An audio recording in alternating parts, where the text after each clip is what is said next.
아침입니다. 네, 여러분 환영합니다. 오늘 태건이가 왔습니다. 태건이 안녕. 네. 오늘 또 주일 예배에 오신 여러분 환영하고요. 이 시간에 같이 우리가 또 찬양하면서 예배를 드리고 싶습니다.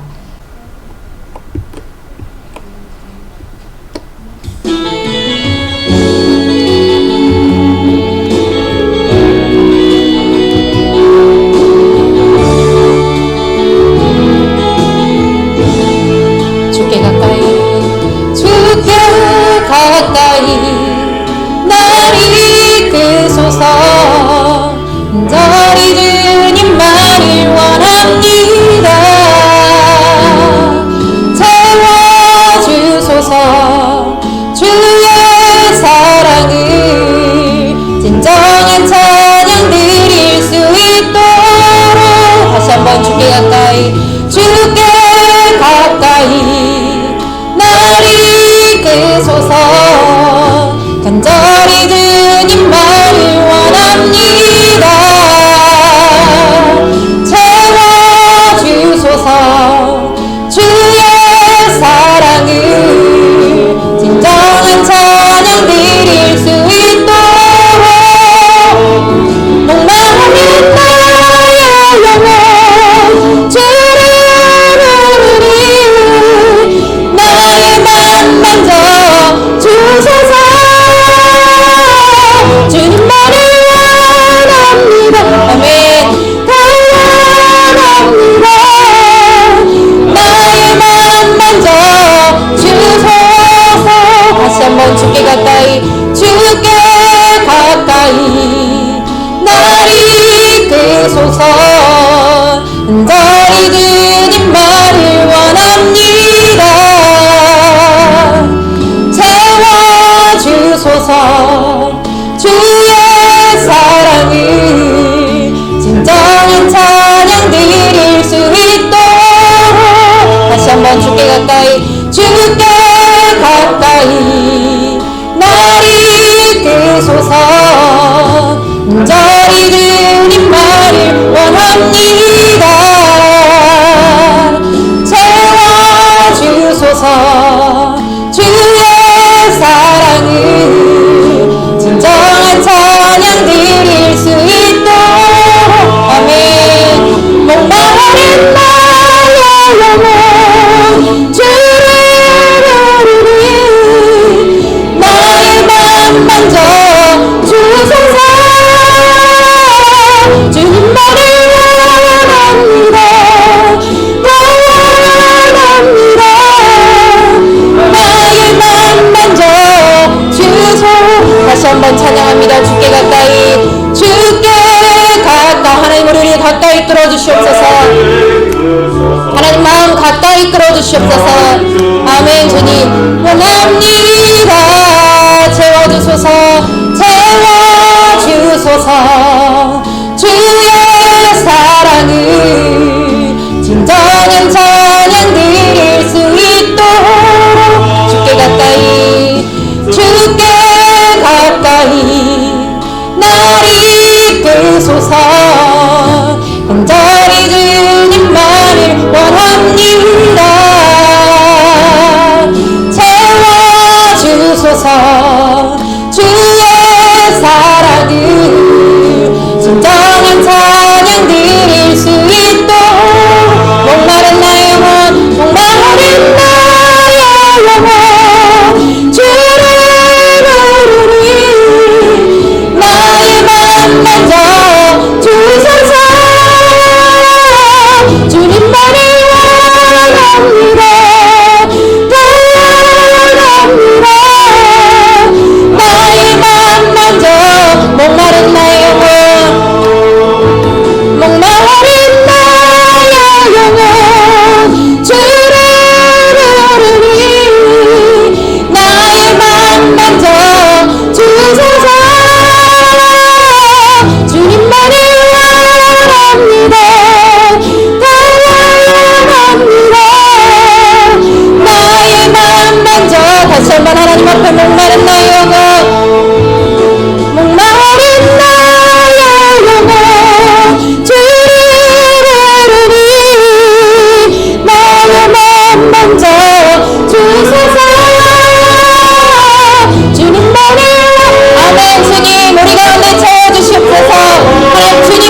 내 구주 예수를 내 구주 예수를 더욱 사랑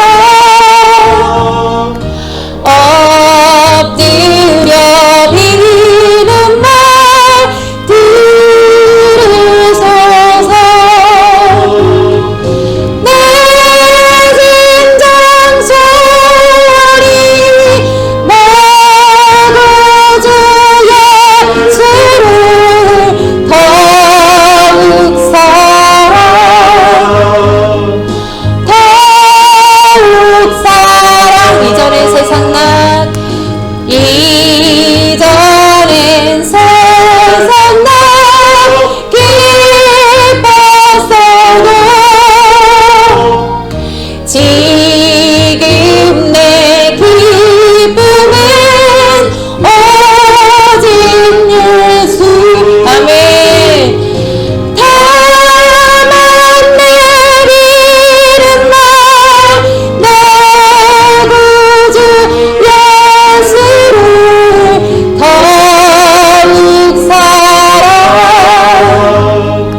더욱 사랑 이 세상 떠날 때 이 세상 떠날 때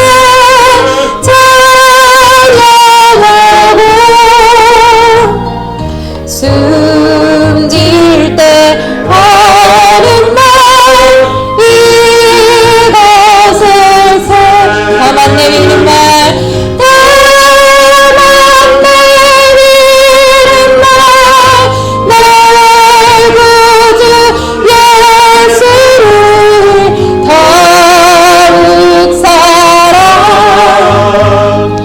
더욱 사랑 다시 한번 내 구주 예수를 내 구주 예수를 더욱 사랑 엎드려 비는 말 들으소서 내 진정 소원이 내 진정 소원이 내 구주 예수를 더욱 사랑 아멘 더욱 사랑 이전엔 세상 난 이전엔 세상 난 기뻤어도 지금 내 기쁨은 오직 예 아멘 그렇습니다 주님 다만 내리는 날 내 구주 예수를 더욱 사랑 더욱 사랑 더욱 사랑 이 세상 떠날 때 이 세상 떠날 때 찬양하고 숨질 때 하는 말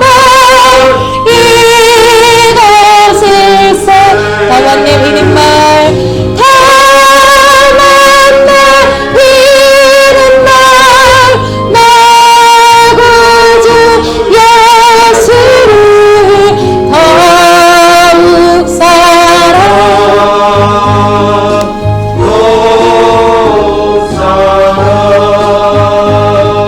이 시간에 하나님 앞에 같이 기도하십시다. 저희가 이번 주에 코로나로 돌아가셔서 그분 장례 예배를 잠시 다녀왔는데 그분의 마지막 날 자녀들이 기도했던 것이 있었답니다. 하나님 어머니가 정말 하나님과 하나 되어서 주님 앞에 갈 때 정말 주님을 향한 사랑, 주님을 향한 그 고백이 가짜가 아니라 정말 하나님께 영광, 그런 분이 될 수 있도록 마지막까지도 기도한 부분도 있었는데 어머니께서 아프실 때지만 하나님께 영광이라고 말씀하셨답니다.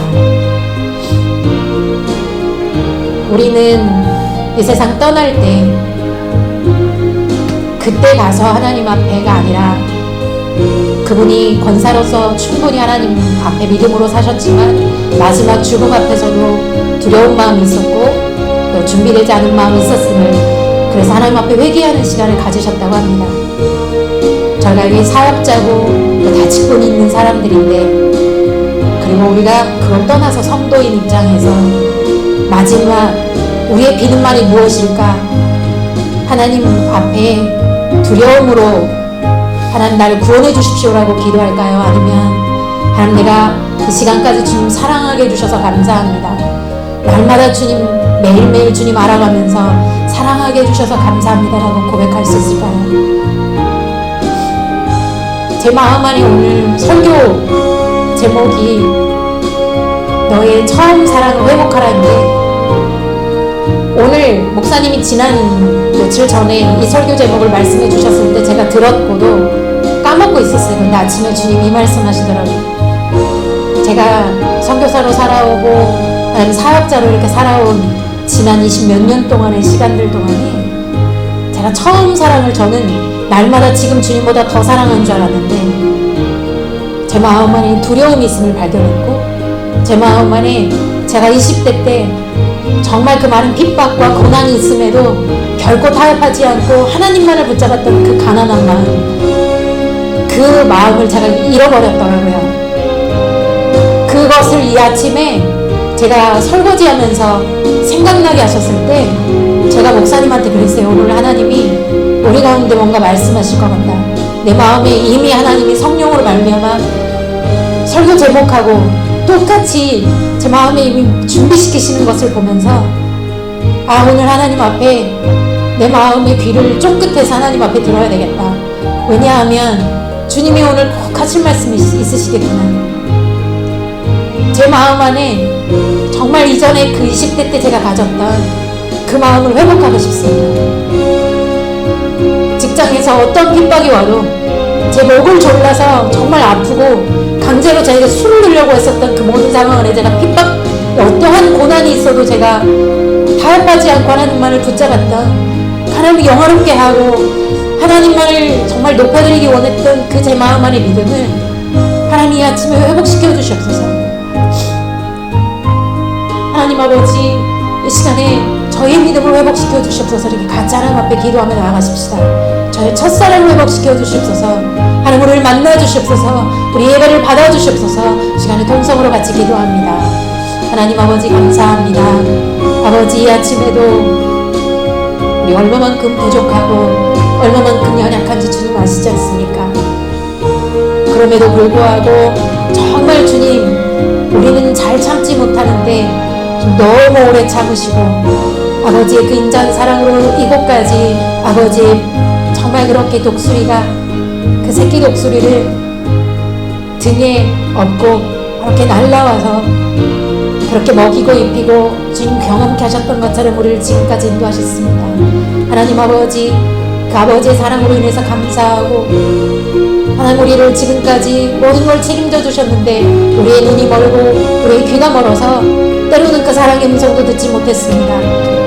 하나님, 그래서 우리가 우리의 욕심을 채우자 하나님을 붙잡았고 하나님께 불평도 하고 하나님을 의심도 하고 하나님 믿지 못했던 그 많은 시간들이 있었는데, 주의 시간에 용서해 주시고 다시 한번 우리 마음속 깊은 곳에 모든 소음을 다 주님 정말 제거하시고 하나님의 그 음성을 들을 수 있는 그 마음속에 닫혀있는 그 귀와 눈을 주님 이 시간에 열어주셔서 그 깊은 곳에 하나님 노크해 주셔서 그 우리 마음속에 있는 어린아이, 하나님 우리가 어렸을 때 주님을 이렇게 가난한 마음으로 찾고 부르짖었던 그 마음으로 다시 한번 주님을 만날 수 있도록 저희 시간에도 방문하여 주시고 찾아주옵소서.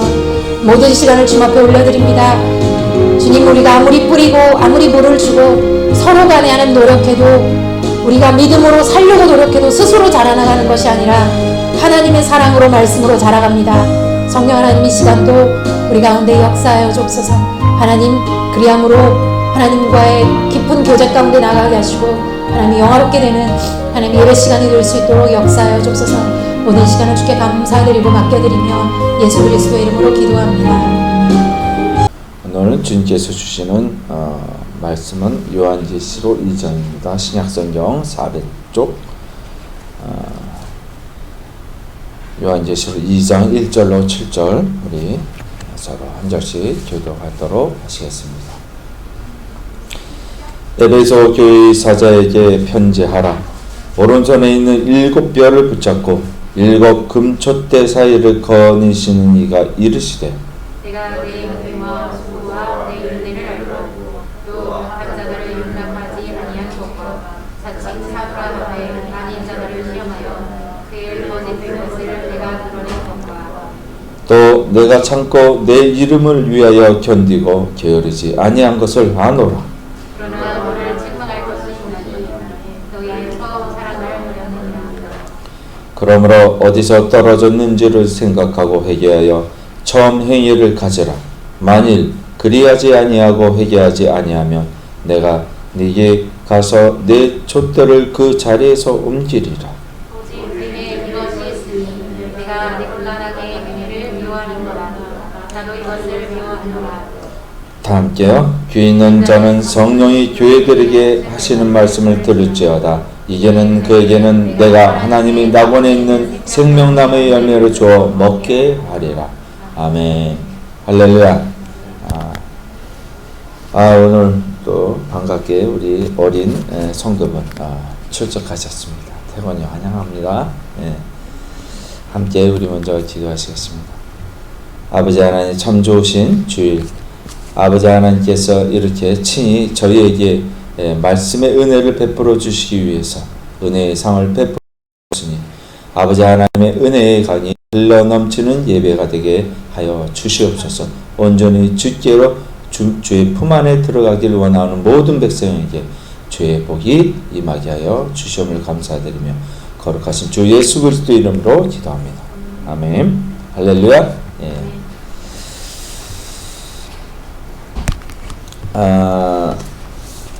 오늘 아까 우리 선교사님 말씀하셨던 내용처럼 처음 사랑을 회복하라라는 제목을 주님께서 주셨는데요.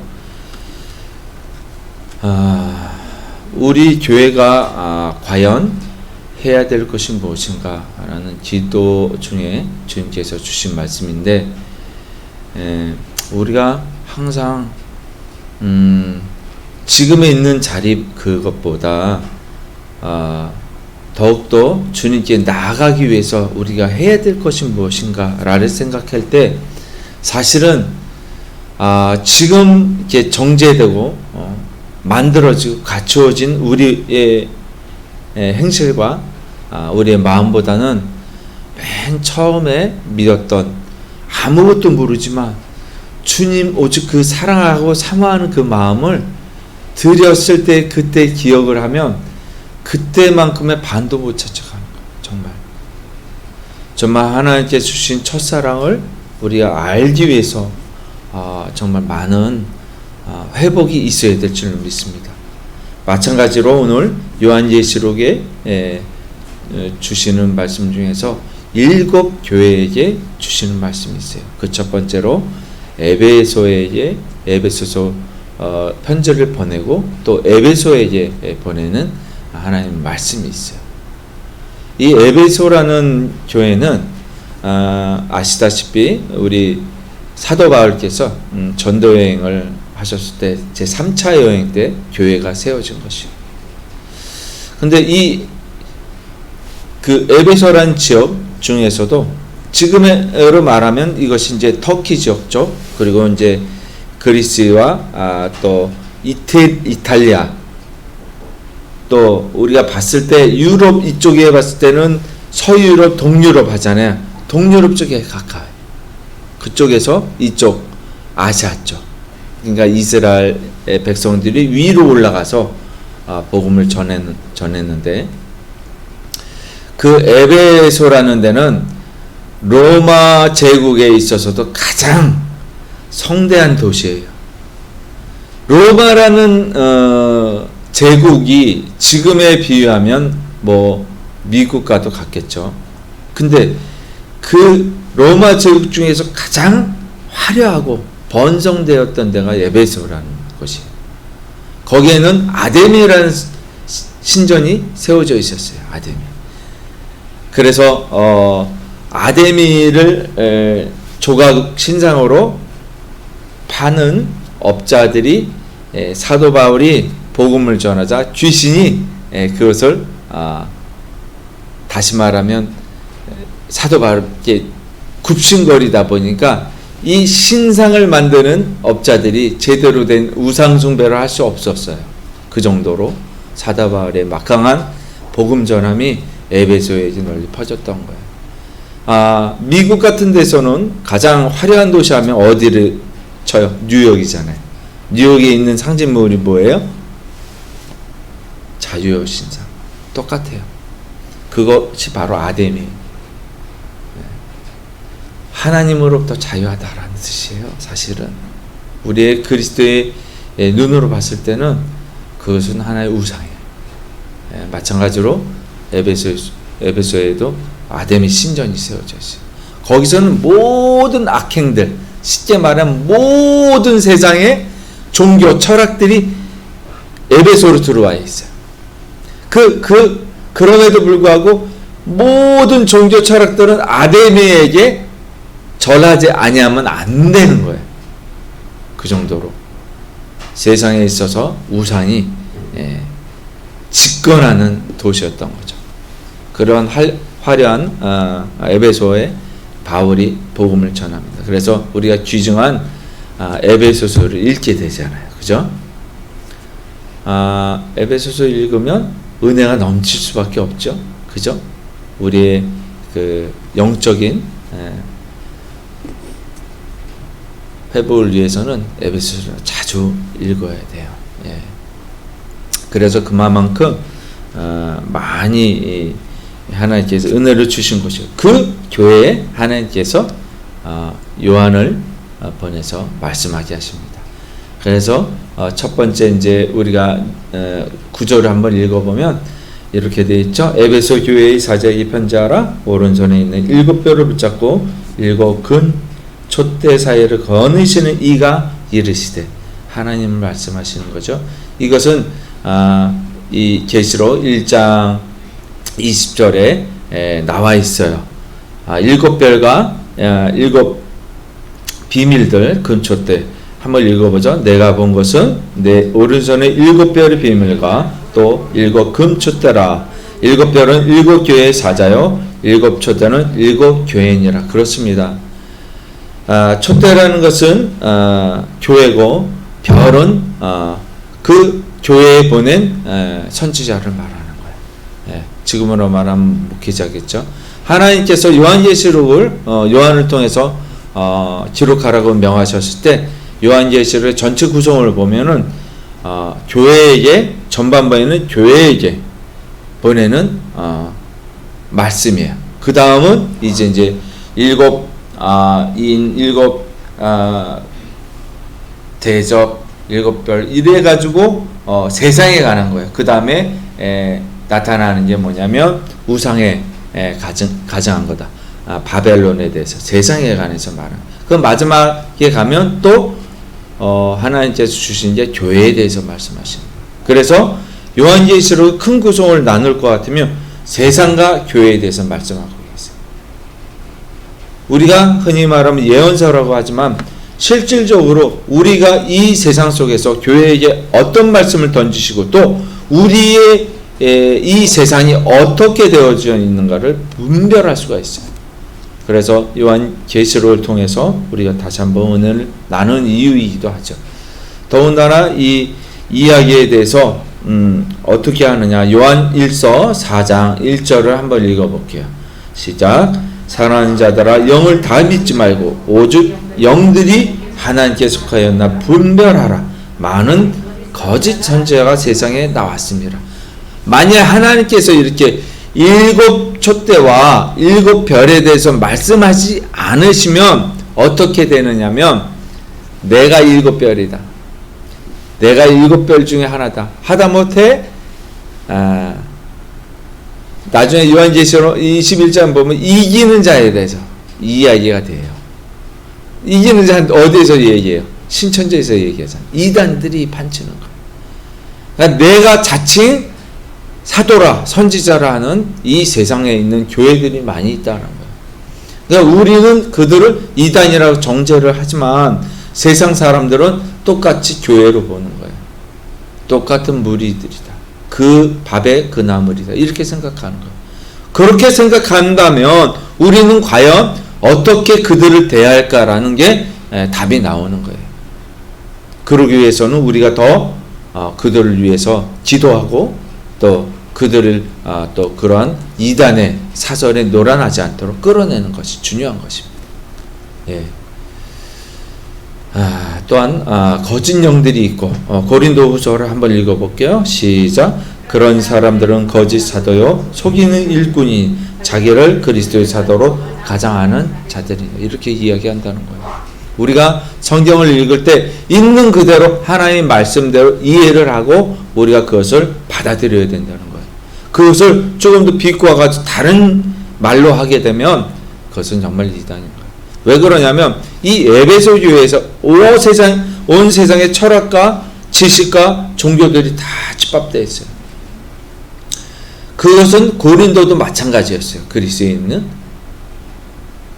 거기에 가서 얼마만큼 하나님의 말씀의 능력과 복음이 힘이 있었으면 사도 바울이 그들이 다 우러러 봤다고. 로마인이나 유대인이나 다 사도 바울을 따랐다고 합니다. 자, 우리가 본문 2절 3절 한번 다시 새겨서 읽어보겠습니다. 내가 내 행위와 수고와 내 인내를 알고 또 악한 자들을 용납하지 아니한 것과 자칭 사도라 하되 아닌 자들을 시험하여 그의 거짓된 것을 내가 드러낸 것, 또 내가 참고 내 이름을 위하여 견디고 게으르지 아니한 것을 아노라. 얼마만큼 수고를 했고 인내로서 겪었고 또한 이렇게 이단을 통해서 시험하여 그 거짓된 것을 드러냈다는 거예요. 에베소 교회가 그렇게 인내하면서 견디면서 이 거짓 세상 속에서 그 에베소라는 동네에서 거짓된 그 철학가, 잘못된 사설 이런 사람들이 많이 들어온 거예요. 그러다 보니 그것을 드러내서 그것은 잘못된 것이다. 하나님의 말씀은 그것이 아니다. 올바르게 말씀을 전하고 그리고 그들이 뭐라고 핍박해야 되는데 아니야 니네들 그런 식으로 믿는 게 아니야 하더라도 그 믿음과 신앙을 지켰다는 거예요. 에베소 교인들이 얼마나 큰 사랑과 은혜가 있었는지 몰라요. 에베소에서요. 히브리서를 한번 읽겠습니다. 10장 26절 너희에게 인내가 필요하면 너희가 하나님의 뜻을 행한 후에 약속한 것을 받기 위함이라. 이것은 뭐예요? 약속한 것을 하나님이 주신 은혜 안에 들어가기 위해서죠. 은혜잖아요. 하나님이 약속하신 게. 그 은혜에 들어가기 위해서는 무엇이 필요해요? 인내가 필요하다. 인내로서 지킨 무엇이요? 믿음. 히브리서 11장이 믿음장이잖아요. 그죠? 그 전제가 되는 게 바로 인내라고 지난 설교 시간에 말씀을 드렸었어요. 우리가 다시 한번 새겨야 될 것은 우리가 이 세상의 고통과 어려움을 견뎌내지 못하면 하나님께서 주신 은혜 안에 들어가기가 힘들다는 거예요. 예, 그렇습니다. 데살로니가전서 5장 14절 한번 있습니다. 또 형제들아 너희를 권면하니 게으른 자들을 권계하며 마음이 약한 자들을 격려하고 힘이 없는 자들을 붙들어주며 모든 사람에게 오래 참으라 이렇게 말하고 있습니다. 오래 참으라고 이야기하고 있습니다. 우리 정말 오래 참고 왔나요? 하나님을 믿었을 때부터 그때부터 오래 참아왔나요? 무엇이든지 견디고 무엇이든지 용납하고 그 사랑으로서 우리가 이 길을 걸어왔나요? 저는 제 자신이 부끄럽다고 생각해요. 그렇게 걸어오지 못했다고 자랑스럽게 말하지 못한 거예요. 부끄러운 고백을 합니다. 예. 신앙이라는 것은 항상 우리의 이 세상을 살다 보면 약해지고 또는 더욱더 은혜가 풍성해질 때 또한 우리의 신앙이 깊어질 수가 있어요. 그러나 항상 그렇게 깊은 신앙으로 하나님을 붙잡고 산다고 고백하고 그렇게 다짐했지만 우리는 그렇게 살아오지 못했던 걸 알 수가 있어요. 어떻게 맨날 똑같이 그렇게 살아가면서 살아갑니까?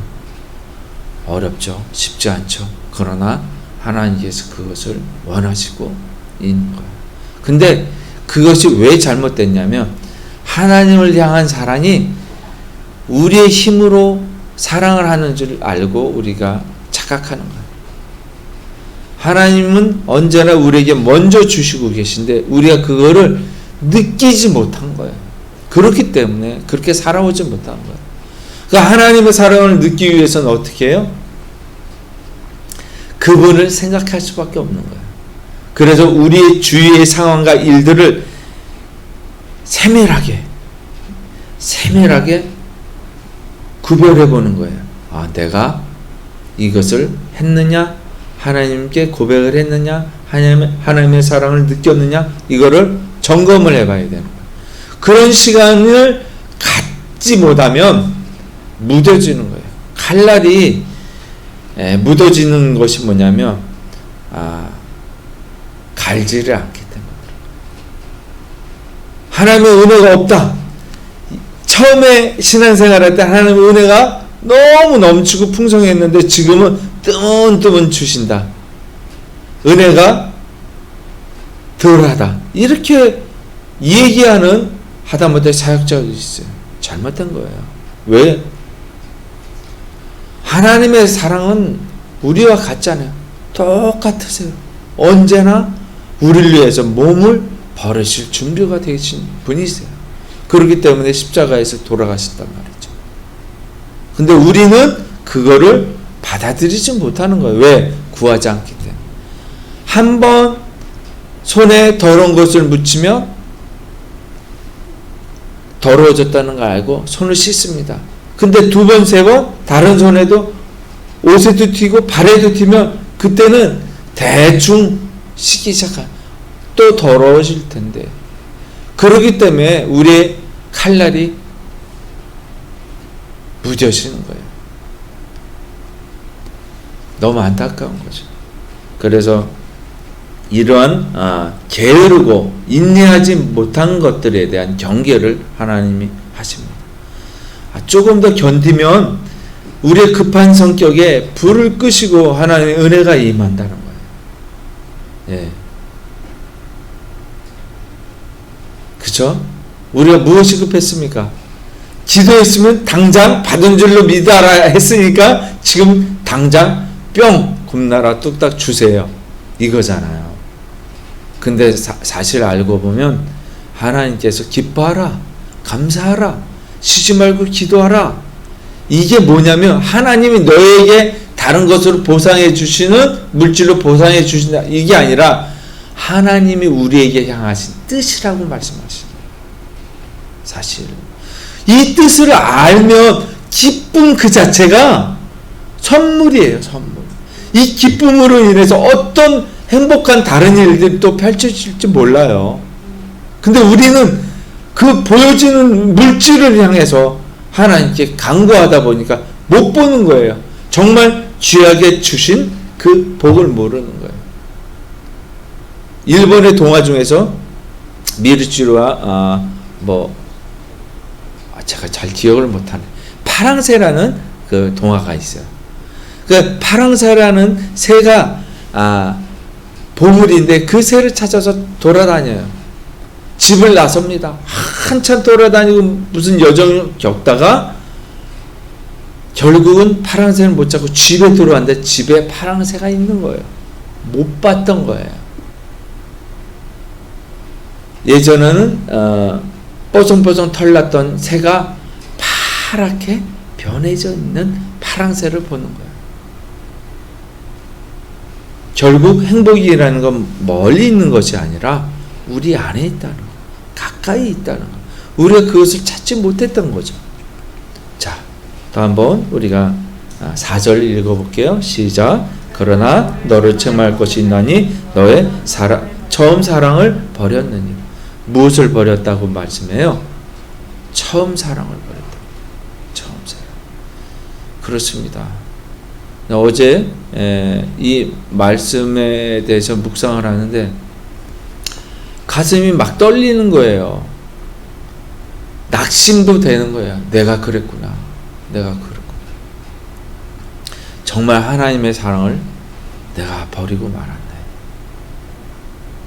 그런 감동을 주시면서 회개하게 하시는데 어제 사실 좀 눈물 좀 흘리면서 회개 좀 많이 했어요. 그러나 다 됐다고 하네요. 우린 회개할 게 너무 많아요. 회개 한 번 이례적으로 한다? 이 아니에요. 매일매일 일상 속에서 주님께 고백하는 거예요. 저는 약한 자입니다. 주님 도와주세요. 주님의 사랑을 더욱 느낄 수 있고 제가 악한 길에 빠지지 않도록 인도하여 주십시오. 라고 기도하는 거예요. 예레미야서에서 그렇게 이야기합니다. 한번 읽어볼게요. 시작. 가서 예루살렘의 교회에 질지어다. 여호와께서 이같이 말씀하시기를 내가 너를 위하여 내 청년 때의 인애와 내 신혼 때의 사랑을 기억하노니 곧 씨 뿌리지 못하는 땅 그 광야에서 나를 따랐으니. 첫사랑 신혼 때 하나님께서 시내산에서 계명을 주시면서 너희는 내 백성이다. 그것을 내 첫사랑이다 라고 말씀하시는 거예요. 너희에 대한 사랑이다. 너희가 또 나를 지극히 따랐지 않았니? 라고 말씀합니다. 그런데 왜 이 말씀을 하세요? 지금은 그렇지 않기 때문에. 예레미야 선지자는 눈물의 선지자라고 해서 시드기야 왕 때 처참하게 유다가 망합니다.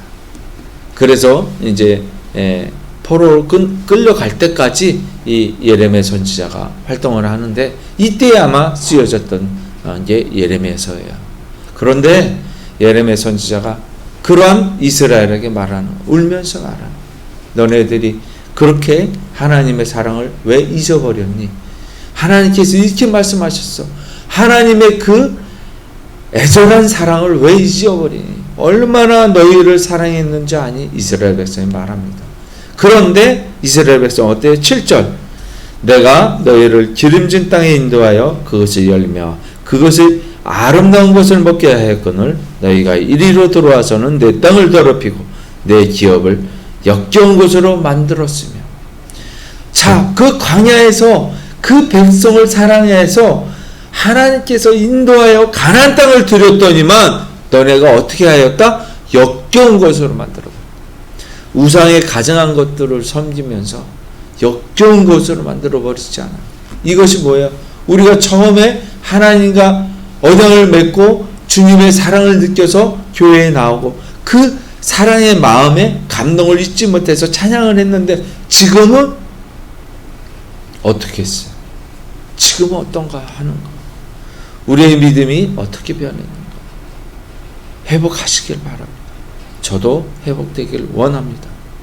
주님께 다시 한번 그 첫사랑의 회복을 위해서 달려가시길 바랍니다. 그 은혜의 풍성한 게 너무나 흐르고 넘쳐서 주님이 분명히 이 교회를 통해서 하시는 말씀, 그 말씀처럼 하나님께서 은혜의 복이 생수의 강이 흘러넘치게 하실 거예요. 유다뿐만이 아니에요. 그 음녀인 여인과 결혼한 선지자가 있어요. 호세아 선지자. 뭐라고 하나? 10절 읽어볼게요. 9장 10절 시작. 내가 이스라엘을 만나기를 광야에서 포도를 만난 같이 하였으며 너희 조상들을 보기를 무화과 나무에서 처음 맺힌 첫 열매를 본 같이 하였거늘 그들이 바알볼에 가서 부끄러운 우상에게 몸을 들이므로 저희가 사랑하는 우상같이 가증하여 졌도다.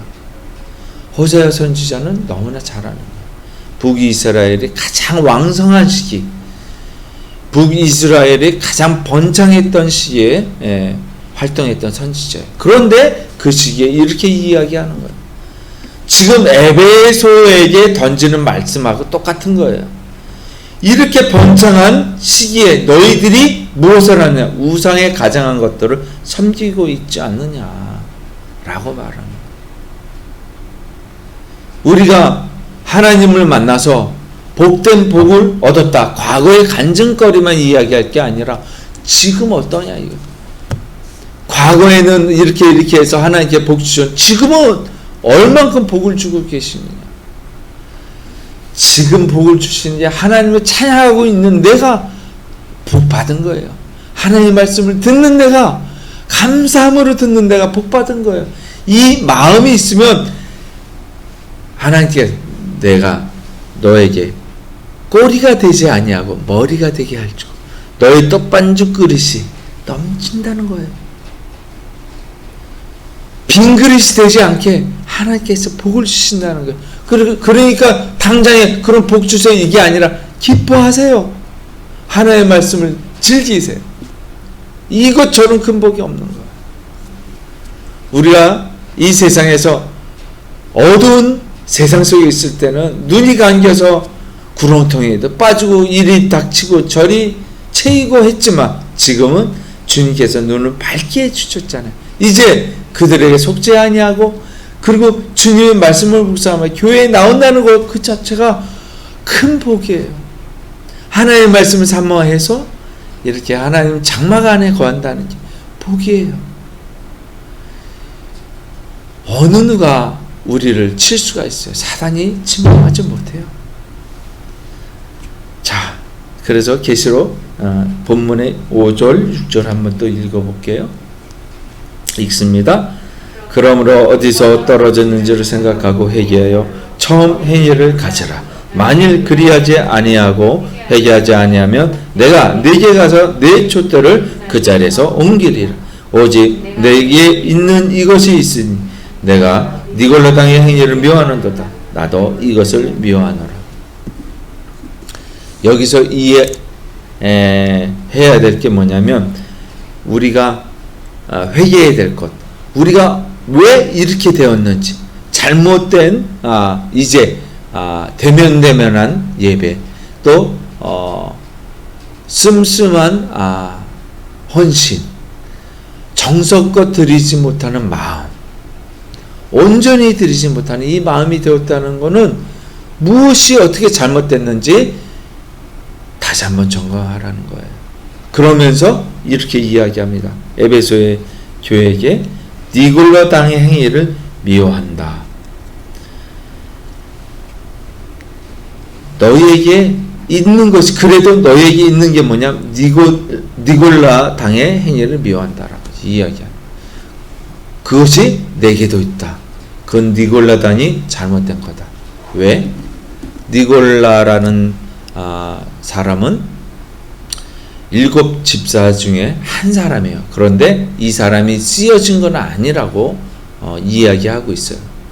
아마 다른 사람의 니골라 당이다. 이 니골라는 무엇을 이야기하냐면 하나님께서 은혜로 우리를 구원해 주셨다. 우리를 구원해 주신 게 뭐냐면 영이다. 영원의 구원을 받지 않았느냐. 그러니까 이 육체는, 우리가 갈 곳은 영원이기 때문에 육체는 상관이 없다. 이 육체는 죄를 지어도 그것은 영혼에게 해당되지 않는다. 이렇게 이야기하는 거예요. 여러분, 구원을 받았습니다. 구원을 받았으니까 이제 주님께 헌신하고 봉사하고 헌금 내고 열심히 교회 생활하면 됩니다. 상급을 위해서 달려가십시오. 구원이라는 건 받았고 그 다음에 상급이 있으니까 더 많은 것으로, 많은 걸, 더 좋은 거를 주실 거니까 상급을 쌓으라고. 이게 니골라당이에요. 잘못된 교회 안에 교리가 이런 것들이 있는 거예요. 무슨 얘기인지 알아요? 구원을 받았으니까 안심하십시오. 이건 이단이에요.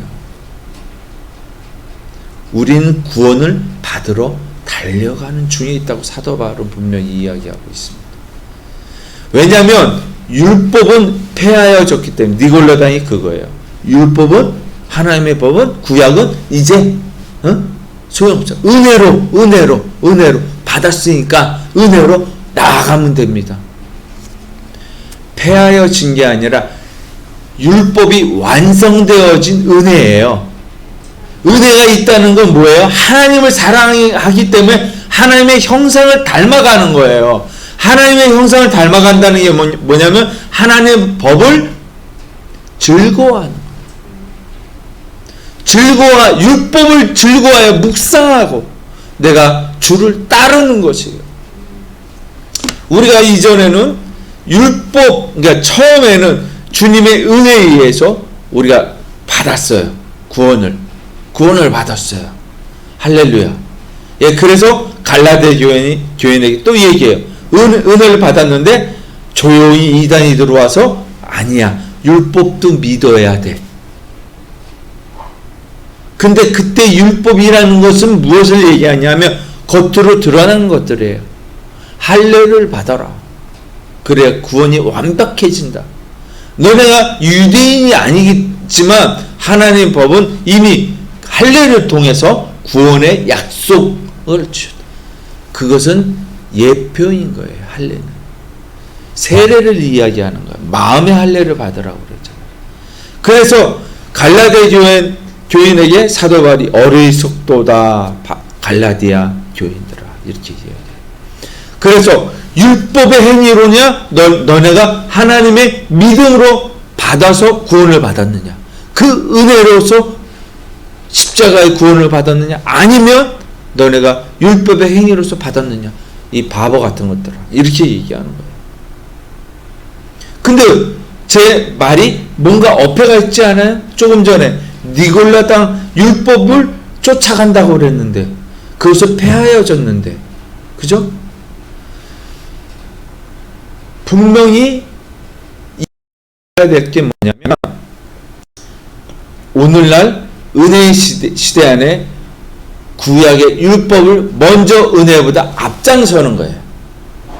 율법의 완성이라는 것은 주님의 십자가, 보혈, 은혜가 우선이에요. 그분이 너무 사랑해서 그분을 믿고 따르는 것이에요. 그런데 그분이 하셨던 것은 뭐냐면 율법을 완성하셨잖아요. 십자가에서 이루셨단 말이에요. 저주 아래 그 죄를 지셨단 말이에요. 이것을 따르는 것이 율법의 완성이라는 것이죠. 율법의 결국은 뭐예요? 우리가 죽을 수밖에 없는 거예요. 율법은. 우리가 죽는다는 건 뭐예요? 주님의 십자가를 지신 것처럼 우리도 남을 위하여 지어가는 거예요. 그것이 율법입니다. 본질적인 말에서 우리가 조금 바꿔서 보면 에베소 교회는 그러니까 그 당시에 들어왔던 모든 이단 사설의 그런 것들을 배척을 했다는 거예요. 하나님 말씀 하나는 그래도 굳게 지켰다는 거예요. 그러나 그 열정과 행위는 처음과 지금은 다르다라는 거예요. 우리의 신앙과 무엇이 달라요? 똑같아요. 그래서 에베소 볼게요. 에베소 1장 15절 16절 읽습니다. 시작. 이로 말미암아 주 예수 안에서 너희 믿음과 모든 성도를 향한 사랑을 나도 듣고 내가 기도할 때에 기억하며 너희로 말미암아 감사하기를 그치지 않냐. 이렇게 사도 바울이 사랑했던 에베소 교회예요. 너희들이 너무 잘해서 그 열정과 그런 것들이 너무 감사해서 내가 맨날 예배를 드렸단다. 이렇게 서문에서 밝히고 있는 거예요. 사도 바울. 근데 마지막 장 6장 마지막 절에 또 뭐라고 쓰는가 볼게요. 시작. 우리 주 예수 그리스도를 변함없이 사랑하는 모든 자에게 은혜가 있을지어다. 그러니까 에베소 교회 교인들이 하나님을 어떻게 해요? 변함없이, 그리스도를 변함없이 사랑했다는 거예요. 그랬던 에베소 교회가 이 계시로 사도 요한에게 주시는 말씀이 뭐예요? 너네들 처음 사랑을 버렸어. 어떻게 된 거야?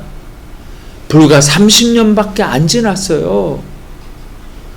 에베소 교회가 30년밖에 안 지났어요. 사도 바울이 개척을 하고 그래서 거기에 서신서를 보내고 그들을 위해서 중보하고 해왔던 그 교회가 요한이 마지막 말년에 30년 지난 후에 어떻게 해요? 이렇게 변했다는 거예요. 첫사랑을 잊어버렸다. 우리가 그런 거예요. 우리 30년도 안 지났어요. 10년, 5년 그렇게 변해왔어요. 정말 하나님의 그 처절한 사랑, 하나님의 정말 진국의 사랑을 우리에게 주시옵소서라고 간절히 기도하시기 바랍니다. 그 사랑을 잊을 수가 없어요. 정말 그거를, 그 소중한 하나님의 사랑을 왜 놓쳐야 되는지, 왜 잊어야 되는지 그 감정을 다시 한번 회복시켜 주십시오 라고 기도하시기 바랍니다.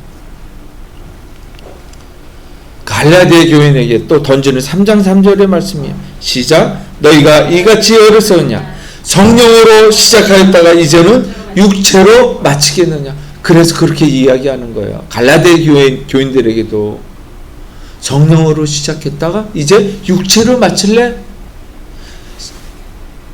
교회로 시작했다가 세상으로 갈래? 계시록에도 똑같이 말하는 거예요. 우리에게 던지는 이 말씀 너무 가슴 아픈 거예요. 정말. 정말 하나님의 사랑이 그렇게 생각하면 가슴이 쿵쾅거리고 정말 기뻐했는데 그 소중한 그분을 내 가슴 속에서 조금씩 지워가고 있었구나. 회개할 수밖에 없는 거예요. 마지막으로 7절 읽을게요. 귀 있는 자는 성령이 교회들에게 하실 말씀을 들을지어다. 이기는 그에게는 내가 하나님의 낙원에 있는 생명나무의 열매를 주어 먹게 하리라. 그러면서 당부하십니다. 이 말을 들었니? 귀가 있어? 그러면 생명나무에 있는 그 과실, 아담과 하와가 따먹지 못했던 생명나무 열매를 주어 먹게 하리라. 뭐 드셨어요? 생명나무의 열매는 나무에 달린 예수님이시라는 거예요. 그분이 우리를 향한 사랑의 열매라는 거예요. 그 열매는 뭐라는 거예요? 사랑을, 주님께서 내게 주신 그 사랑을 잊지 않으면 된다는 거예요. 우리가 교회법을 따르고 교회에서 하고 있는 모든 것들을 다 쫓아가고 교회에서 봉사활동하고 교회에서 하는 행사 다 하고 섬기고 이것이 열매이냐면 열매가 아니에요. 죄송해요. 이것은 상관없어요. 내가 사랑해서 그것, 다시 말하면 하나님을 사랑해서 예수님을 사랑해서 교회에서 그렇게 하는 것이지 이것이 열매가 아닌 거예요. 이거를 통해서 구원을 받으려고 하면 안 되는 거예요. 이해돼요? 율법이라는 게 그런 거라는 거예요. 우리 교회를 나온다는 건 율법을 따른다는 것이랑 비슷한 결과인 거예요. 하나님을 사랑해서 나와서 더 하나님의 사랑을 느끼고 싶고 그래서 오는 것이잖아요. 주일마다 성수를 하는 거잖아요. 그죠? 그것이에요. 사랑하기 때문에. 주님이 우리를 사랑하기 때문에. 그래서 21장 7절 계절 본문에서 이렇게 이야기합니다. 시작. 이기는 자는 이것들을 상속으로 받으리라. 나는 그의 하나님이 되고 그는 내 아들이 되리라. 다시 한번 약속하시는 거예요. 어디에서? 시내산에서 이스라엘 백성에게 하셨던 약속을 지금 맨 마지막에 주님이 주시는 거예요. 너희는 내 자녀가 되리라. 예수님의 신부가 되리라. 그리스도의 신부가 되리라. 이 말씀을 우리는 지금 이제 하나님께 달려가는 기간이에요. 이것을 뭐라고 이야기하냐면 구원을 향하여 달려가는 이 기간을 뭐라고 하냐면 정언 기간. 그리스도의 신부된 자가 해야 될 가장 큰 덕목이 뭐예요? 순결이잖아요. 그죠? 예수님을 향한 순결. 우린 정혼기간에 있는 겁니다. 그래서 주님을 만나는 그날 천국에선 잔치가 벌어집니다. 혼인잔치가 벌어집니다. 이것이 예수님이 오신 예표예요. 가나의 혼인잔치가 그런 예표라는 거죠. 혼인잔치가 먼저 벌어요. 요한 복음에서는 가나의 혼인잔치를 제일 먼저 앞에 놔뒀어요. 요한은 주님의 곁에서 마지막까지 가장 곁에서 떠나지 않고 있던 사도 중에 한 사람이에요. 오로지 요한만이 그렇게 됐어요. 그 옆에 항상 붙어있던 사람들이 대체적으로 누구예요? 여자들이란 말이에요. 여자들. 그런데 사도들 중에서 그런 사람이 없었어요. 사도 요한은 반모성에서 사라져 버렸어요. 그의 육신을 찾을 수도 없었어요. 어떻게 됐는지 몰라요. 또 혹자는 승천하였다 라고도 이야기합니다. 그 반모성에 유배될 때 계시록 이 글이 쓰여졌다. 너네들 다시 한번 얘기하는데 아들, 딸이 된다. 네. 그래서 주님께서 주신 말씀 중에서 가장 귀한 말씀이 이 계시록에 쓰여져 있는 거예요. 고린도후서 볼게요. 12장 12절 시작. 사도의 표가 된 것은 내가 너희 가운데서 모든 차문과 표적과 기사와 능력을 행한 것이라. 고린도 교인들에게 사도 바울이 이야기하는 거예요. 내가 그토록 많은 너네들을 위해서 노력을 했는데 너네들은 왜 딴 길로 가느니? 우상을 섬기는 일을 할 거니? 그 얘기예요. 나는 여태껏 어떻게 살았는지 알아? 사도가 돼서 내가 사도가 되기 이전에 예수님의 은혜를 받고 사도들을 만나러 간 게 아니라 저기 아라비아 거기에 가서 주님을 만나고 그렇게 하고 이렇게 저렇게 하고 그 이야기를 한 거예요. 자기의 인생을 이야기한 거예요. 그러면서도 내가 이 귀한 사도의 직분 사람에게 받고 그 무리에 속하여 내가 거기에 끼려고 하지도 않았다. 내가 뭐하러 사람들에게 인정을 받으려고 하고 그들에게 무엇을 하려고 했던 적은 단 한 번도 없다. 그렇게 이야기하고 이 고린도후서 12장의 이 사도 바울의 고백은 정말 애절해요. 우리 그거를 찾아볼 수 있는 게 사도행전에 보면 있어요. 사도행전을 한번 볼까요? 우리 한번 찾아볼게요. 마지막으로.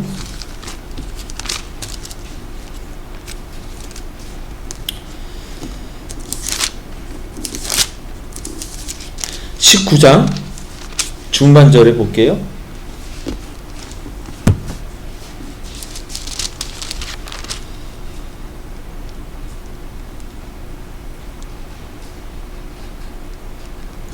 이렇게 이야기하잖아요. 그죠? 자, 17절, 18절 시작. 에베소에 사는 유대인과 헬라인들이 다 이 일을 알고 두려워하며 주 예수의 이름을 높이고 믿은 사람들이 많이 와서 자복하여 행한 일을 알리며. 뭐라고 써있어요? 에베소에 사는 헬라인과 유대인들, 그 로마인들과 유대인들이 무엇을 보고? 사도 바울이 행한 기적을 보고. 그러니까 보세요. 이 세상에 우상이 있는 교회, 그 당시에 우상이 있는 교회, 우상이 넘쳐나는 그 땅, 어디에? 에베소에 에베소. 근데 이 에베소를 모델로 해서 요한계시록에서 뭐라고 써있냐면 나중에 하반절 쪽에 장에 가면은 20장 전에 가면 19장 20장 바벨론 큰 성의 음녀에 대해서 얘기해. 바벨론 그 음녀가 나타난다는 거예요. 똑같은 거예요. 지금 이 시대에 뭐예요? 상업이 번성하고 큰 도시들이 많잖아요. 큰 성 바벨론이요 이렇게 이야기하고 있다는 거예요. 네. 근데 그 음녀가 어디에 있어요? 바다의 한 발을 거치고 있어요. 무역을 이야기하는 세계가 네트워크라는 것들을 통해서 다 연결되어져 있잖아요. 지금. 그래서 말세 때에는 말세 때 주님이 오시기 전에 바벨론이 어디냐? 바로 지금 이 세상을 이야기하는 우리에게 있어서 가장 중요한 것은 그런데도 불구하고 바울이 온갖 핍박을 받고 그럴 때도 이 성도들을 향한 사랑이 엄청났던 거예요. 그래서 내가 사도된 표가 이렇다. 이 고린도의 교인들에게 그렇게 애절하게 이야기하는 거예요. 12장 한번 다시 한번 보세요. 고린도후서 너무나 귀한 구절들이 많아요. 결국은 우리가 가야 될 것은 어디냐? 주님이 인도하신 땅이잖아요. 아브라함에게 말씀하셨던 땅. 그 땅이 어디예요? 처소. 그게 계시록 마지막에 뭐예요? 새 예루살렘. 처소가 내려오는 거예요. 그 새 예루살렘이 뭐예요? 교회예요, 교회. 그래서 우리가 거할 것이 뭐냐면 교회라는 거예요. 교회라는 것은 지금 이 건물을 이야기하는 게 아니라 우리 마음이죠. 그죠? 주님을 모신 이 마음 안에 거기에 분명히 하나님께서 시험하신다는 거예요. 네 안에 교회가 있니? 주님을 모시고 살았니? 그거를 보신다는 거예요. 그 처소가 있느냐라고 말씀하십니다. 이 마음을 새롭게 변하지 않으면 썩어져가는 구습이 돼버린다는 거예요. 이 썩어져가는 구습에 벗어나지 못한다는 거예요. 새롭게 변화를 받아 하나님의 선하시고 기뻐하시고 온전한 뜻이 무엇인지 분별하는 그러한 복이 있어서 우리가 이 세상을 살아갈 동안 하나님이 저기에도 복주고 우리 앞길에 여기에도 복주고 저기에도 복주는 것을 보시기 바랍니다. 그런 복이 여러분들에게 임하길 주님의 이름으로 축원하겠습니다. 끝으로 맺습니다. 이제 우리가 6월의 마지막 이 호국 보훈의 달의 마지막에 서 있는 주일이에요. 우리가 이때껏 살아온 것은 무엇이에요? 여태껏 우리를 위해서, 이 땅을 위해서, 이 나라를 위해서, 이 민족을 위해서 살아왔던 많은 분들이 계십니다. 이 땅에서도. 작게는 우리의 부모님도, 그죠? 우리의 조부모님, 또 우리의 조상들, 주위에 여러분들 많이 있어요. 우리가 거저 하늘에서 떨어진 게 아니에요. 요즘 젊은이들이 갑자기 하늘에서 떨어진 것처럼 자기들이 불리한 상황, 억울한 상황에 있는 것처럼 표현하지만 우리의 윗대 선조들, 세대들은 더 힘든 시기를 겪어왔어요. 그 혹독한 일제에 식민지에서 있었고 또 6.25 동란 겪었고 월남전도 있었고 뭐 세상에 있는 많은 사건과 사고가 있었어요. 성수대교도 무너졌고 백화점도 무너졌고 건물도 무너졌고 정말 힘든 시기를 살아왔던 세대예요. 오히려 지금은 너무나 편안한 세대에 살다 보니까 자기들이 편안하게 살지 못하게 해주는 앞 세대를 지금 세대를 비난하고 있어요. 회개해야 돼요. 그게 우리의 모습이에요. 우리의 영적 모습이 개인의 모습 똑같은 겁니다. 그러니까 이 세대가 어디로 가고 있는지 정말 분별하고 우리가 나아가길 주님의 이름으로 축원하겠습니다. 기도하십니다. 할렐루야. 참 좋으신 하나님 아버지, 주님의 복이 여적껏 우리 인생 가운데 있음에도 불구하고 우리가 올바로 살지 못하고 주님의 사랑을 느끼지 못하며 더욱더 주님이 주시는 손에만 우리의 눈이 가 있었습니다. 주님, 7벼를 붙잡고 7 금촛대 사이를 거느신 하나님, 이제 우리가 처음 사랑을 회복하기를 원합니다. 청년의 때의 인애와 우리 신혼의 때의 사랑을 기억하기를 원합니다. 아버지 하나님이 뿌리신 마음의 씨, 말씀의 씨가 이제 더욱더 자라서 풍성한 열매를 맺을 수 있는 우리가 될 수 있도록 이 마음의 밭을 더욱더 기경하여 옥토가 되게 하며 주님을 사랑함으로 주님께 고백하는 저희들 되게 하여 주시옵소서. 거룩하신 하나님께 감사드립니다. 주 예수 그리스도 이름으로 기도합니다. 아멘.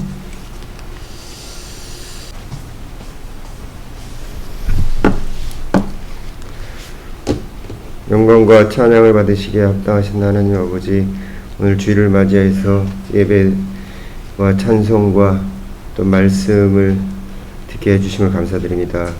저희들 주님과의 처음 사랑을 기억하고 그 사랑을 회복함으로 하나님 주신 열매를 먹을 수 있도록 주님 도와주시옵소서. 귀한 예물을 주님 앞에 드리게 해주심을 감사드립니다. 이 예물 쓰여지는 곳마다 주의 영광과 역사가 일어나게 도와주시옵시고 이 모든 말씀 예수 그리스도 이름으로 기도드렸사옵나이다. 아멘. 할렐루야. 기도 감사드립니다. 이어서 우리 이문건 집사님 은혜의 믿음의 고백을 나누는 코인원의 시간 함께 복된 시간 되시길 바라겠습니다.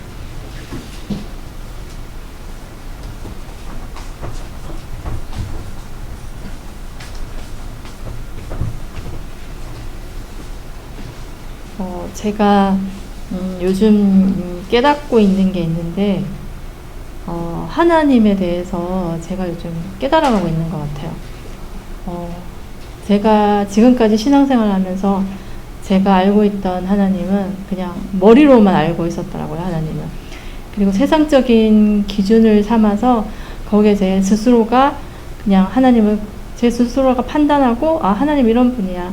또 하나님께서 복 주신다고 생각하면 저희가 흔히 보면 주위에서 이제 신앙생활 하시는 분들 중에 흔히들 하나님한테 정말 축복받았다 이렇게 말하는 것들을 보면 대부분이 세상적인 것들이 너무나도 많더라고요. 뭐 자식이 잘 됐다던가 아니면 뭐 좋은 집으로 이사를 갔다던가 아니면 뭐 좋은 직장, 좋은 차를 탄다는 그런 세상적인 기준을 삼아서 사람들이 그것들을 보면서 하나님한테 복을 너무 많이 받았어요. 이렇게 생각하고 얘기하고 저도 그런 사람 가운데 하나였더라고요. 근데 제가 요즘 이제 말씀을 매일 보려고 노력하고 또 기도하고 묵상하는 가운데 하나님께서 그런 마음을 주시더라고요. 하나님은 그런 분이 아니고 또 저희가 아까 목사님도 말씀하셨는데 제가 그걸 들으면서 제 마음이 요즘 그렇거든요.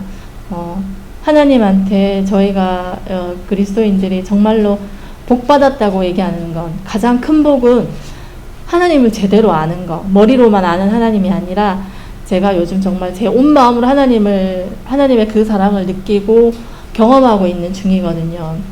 감히 말씀드리지만 이게 그냥 제가 하나님한테 드리는 고백 같아요. 그래서 하나님이 정말 하나님됨을 이제 깨달아가고 있고 또 제가 이제 제 삶에서 변화되는 게 조금씩 이제 일어나고 있어요. 그게 뭐냐면 기도를 하는데 예전에는 하나님 저희 가정에 이제 뭐 부족한 것들 이거 주세요. 건강 주세요. 또 아이들 기도할 때 특히 공부 잘하게 해주세요. 어딜 가서든 으뜸이 되게 하시고 또 많은 사람들한테 인정받는 아이들 되게 해주세요. 이렇게 기도를 했는데 이제는 아이들 기도할 때 하나님 먼저 우리 아이들이 하나님을 하나님됨을 알게 하시고 하나님을 정말 진심으로 경외할 줄 아는 아이들이 되게 해달라고 그런 기도가 저도 모르게 나오더라고요. 그래서 그것조차도 제가 하는 게 아니라 하나님께서 저를 이제 제가 하나님을 사모하려고 애쓰고 하니까 조금씩 제 삶 가운데서 하나님이 그렇게 저를 변화시켜 주시고 저로 하여금 매일매일 이렇게 깨달아 가게 하시는 것 같더라고요. 그리고 이제 마지막으로 말씀드릴게요. 오늘 아침에 대건이랑 잠깐 얘기를 했어요. 제가 대건이한테, 대건아 너는 하나님한테 감사할 게 있으니까 감사할 거 많지 이러더라고요. 그래서 그럼 너는 하나님한테 어떤 게 제일 감사해? 물었더니 나를 만들어 주셨잖아 이렇게 얘기를 하는 거예요. 그 말을 듣는데 저한테 너무 큰 찔림이 되는 거예요. 제가 하나님의 자녀인데 저는 한 번도 하나님 앞에 하나님 저를 만들어 주셔서 감사합니다 이 고백을 진심으로 해본 적이 없더라고요. 그래서 제가 오늘 이 시간에 정말 하나님 앞에 고백 드리고 싶은 마음이 생겼어요. 하나님 저를 정말 하나님의 사랑으로 만들어 주셔서 이 땅에 태어나게 해주시고 또 하나님의 그 사랑을 알고 깨달아가게 해주셔서 정말 감사하다고 말씀드리고 싶고, 또 제가 요즘 소망하는 게 제가 죽는 그날까지 하나님을 찬양하며 정말 제 영혼이 늘 하나님을 갈망하는 그런 삶을 살고 싶다라는 다짐을 매일매일 하면서 살고 있습니다. 감사합니다.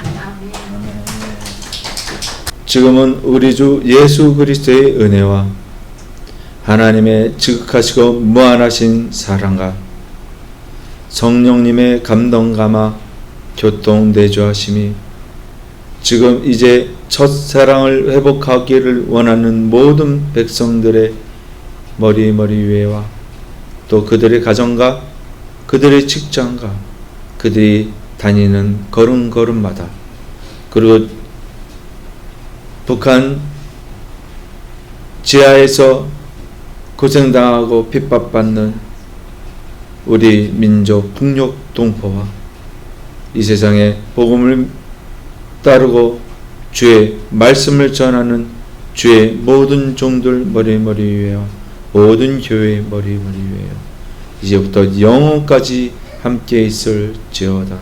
아멘.